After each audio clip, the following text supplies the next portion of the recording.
I was at a shop today, and for a while, I'm looking for either a replacement for my hoodie, which is a hoodie that I got from high school, which is years and decades ago. It's beautiful, dark brown, dark red, 100% cotton. The only thing is that the hood is slightly short, so you can't really wear it comfortably without it lifting the shoulders, and that's a minor inconvenience. Recently, I've been craving a hoodie that has a big hood that covers the face, covers everything, that I feel cozy, like in a cave. It makes me feel protected when I'm in crowds. And generally, this one has been through so much, so many countries, so many, and sitting around in the closet. So, anyways, so I've been pondering between a new hoodie and a linen long sleeve shirt. The first time ever that I got anything linen is in Thailand. I exchanged some of my artwork for shorts, which are 50% linen and 50% cotton. These are the most comfortable, most unbelievable shorts ever. And I researched, and linen is actually healing, like linen sheets. There's something about electricity, something about what they do to the skin when they touch the skin. It's the complete opposite of polyester and nylon and all these plastics which end up in our bodies that we wear now. So cotton is kind of neutral. Linen and hemp and wool and I guess cashmere are kind of top tier. So I was pondering whether to get like a linen long sleeve shirt that I would then wear under this hoodie when it gets too cold. I guess too cold, depending where I'm at. So I'm at the store, and linen is naturally more expensive than cotton. And I'm looking at and checking out these linen long sleeve shirts, and I wear one and the other one, and it's kind of long. It's kind of like a dress. I'm not really sure if it's men or not, male or not. I am used to wearing really long t-shirts, so I'm good. And even not, I'm already kind of seeing like how can I put it in my shorts so it's not that long. Then I get the idea that I can take it to a person that does sewing and knitting, and they can shorten it, and then the rest of the material can be a scarf. It can be an extra whatever thing from linen. It's still good. It could be a wrap for soaking Shivambu and UT and making compresses and whatever. So as I'm paying for it, as I'm holding the card and I'm looking at it, and it's one of those things, like I say, it first started with like a ride home when I was on a bike, affording myself $8 ride home more, or the third pineapple. This is kind of the next step.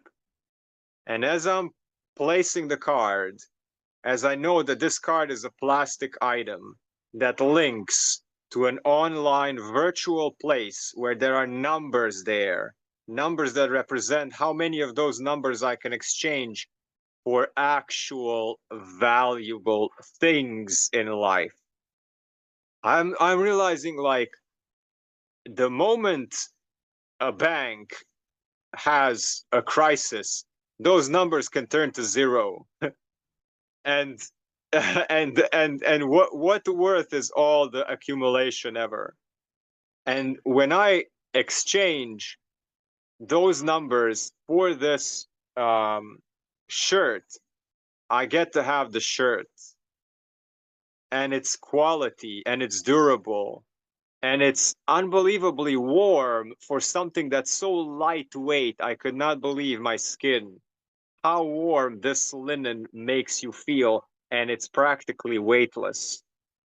And I'm like, and then I get to thinking, what are all the other things that have practical real life value? or healing value or exchange value or fuel value. When I say fuel value, I mean investing numbers from a screen or investing paper into something that brings you, that moves you closer to something, that makes you healthier, that makes you more mentally sane, that makes you more at ease, that makes your space cleaner, that makes your life easier to manage another day. Yet we grab onto these numbers because we look to the future. And I have a friend who has parents who have a huge land where they can grow vegetables. They have a few hills in the countryside. Then they have a few apartments in different cities in that country. They rent it out. And who knows how much savings from the grandma who went to another country in her time and made all this money and saved up.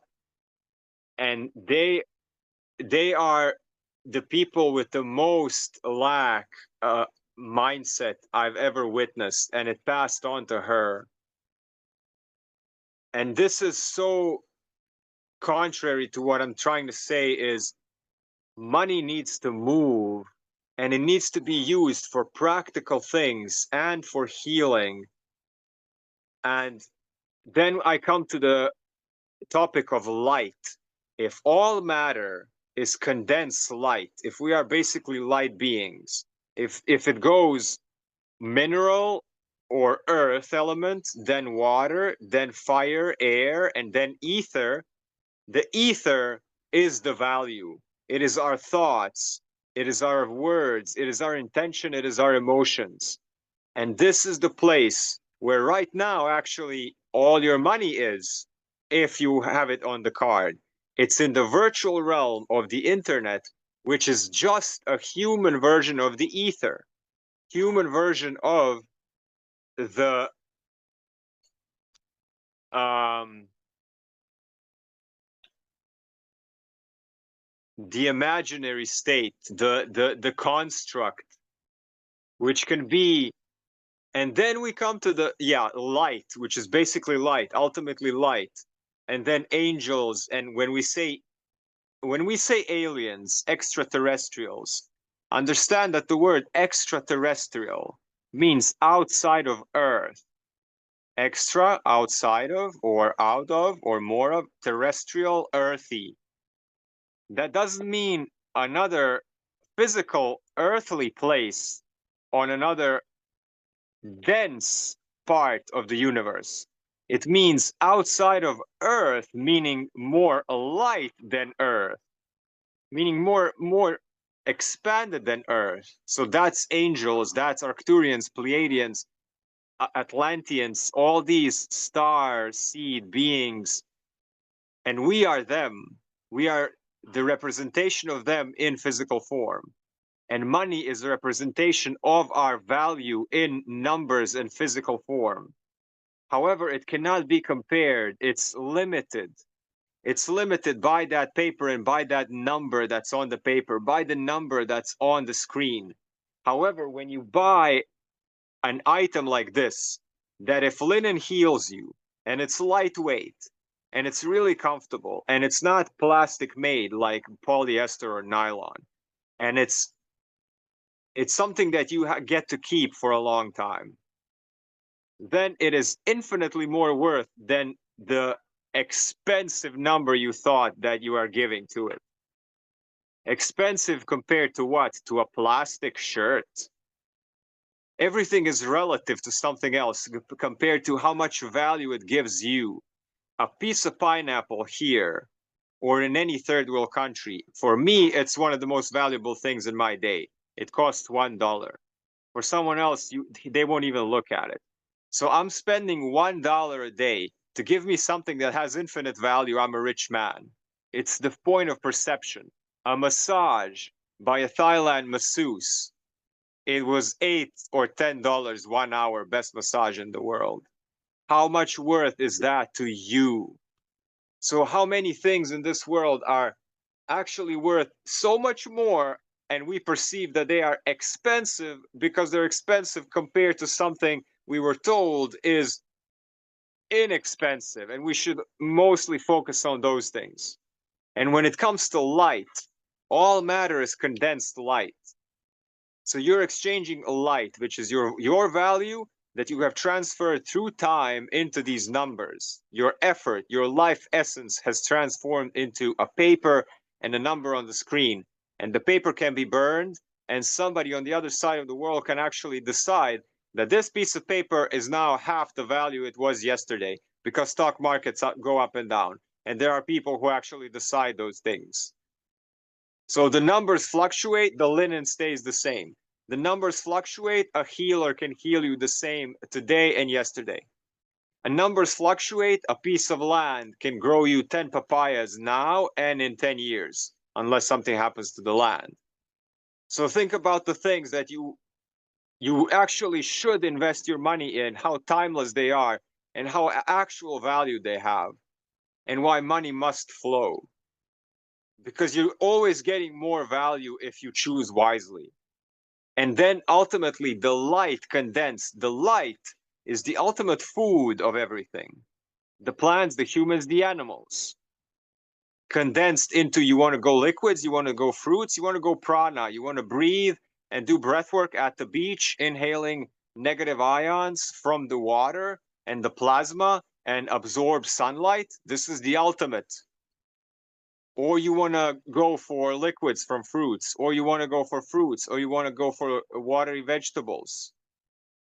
And then you exchange the most densest part, the paper, which is dense because it has so much karma, heavy karma attached to it, not only on the planet, but also in your life, how you accumulated that money and what you gave for that money and what emotions you invested for that money and in what setting and in what environment, with what people and what intentions they had. And you were in scarcity when you made that money, and then you exchange it for more density.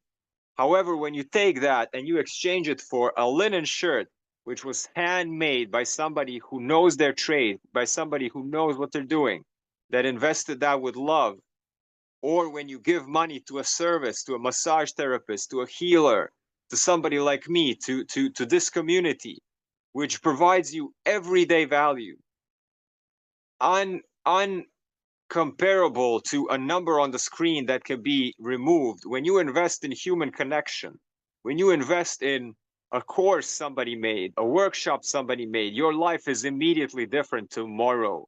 You wake up with a different energy, you wake up with a different experience. When you invest in seeing new things, in experiencing new things, in trying out a different sport, trying out a different country, going to a place you've never been, anything health related, incredible value, incredible value. So not only is it better to invest in things that are more light in that way, in humans, in quality things, in things that are actually useful, other than everyday food that is comforting, or things for your home that you never look at, or things for your clothing that you never actually wear, or I'm going to buy the 10th mug for my collection and you don't look at the first 9 ever. So think about these things. And then also think about the fact of actually investing is you are turning density into light. Density into light if you are choosing light things to invest in. Experiences are light, pure experience. You don't have to carry it anywhere. You carry it in your soul. Just as we should invest all our time in things that you don't have to have a backpack to care. And that's connection to humans. That is teachings and furthering our health. And like I say, massages and I don't know, treatments, mental health treatments, emotional treatments, movement, travel, movement for sure, because movement is also flow.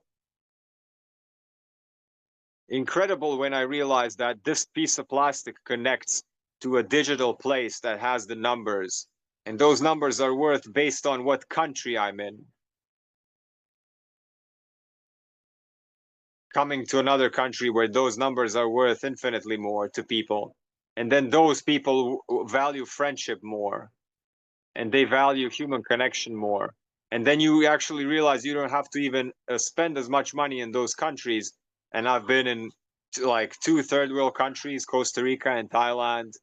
And I come from Croatia, which is not, it is sort of a first world country, but I wouldn't agree.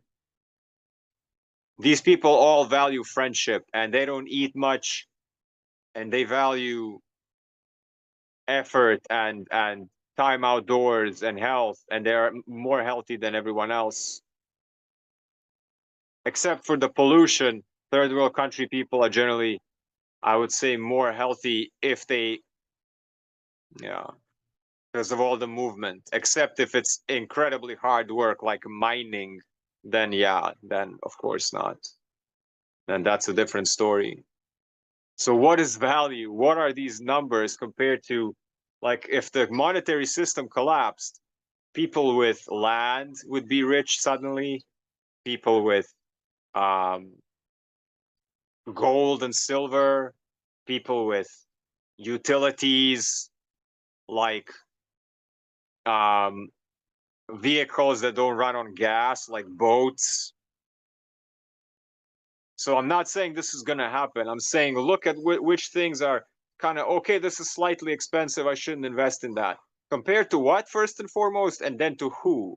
Because a graphic designer is worthless to a person that needs a house built, and a person that needs papayas and you're offering him chairs, they're going to look at you like you're worthless. So if you think of yourself as worthless by somebody who doesn't need you, there's a saying, you are the right package at the wrong address. And somebody might be the right package at your address, and they're just not at the right place. And there's nobody to blame for that. There's keys for holes, for keyholes in this world. And then immediately I was like, yeah, I'm going to spend a little bit more on this thing that's now officially my yin sweater, meaning that it feels like a dress a little bit, and it's black, and mostly I'm going to wear it at night because I don't need to wear it here during the day ever. I can walk around naked. At night, it can be a little chilly. And if I wear it, it's going to be lightweight. I might even ditch the hoodie soon, just so I can keep warm while I'm doing work and whatever. And infinite value and whatever healing value it has. And it doesn't matter what it is. And it doesn't matter if I compensate for that or not with $1 pineapples, which offset the balance. What is value? What is valuable to me? What is valuable to you? Let's move on to the second topic.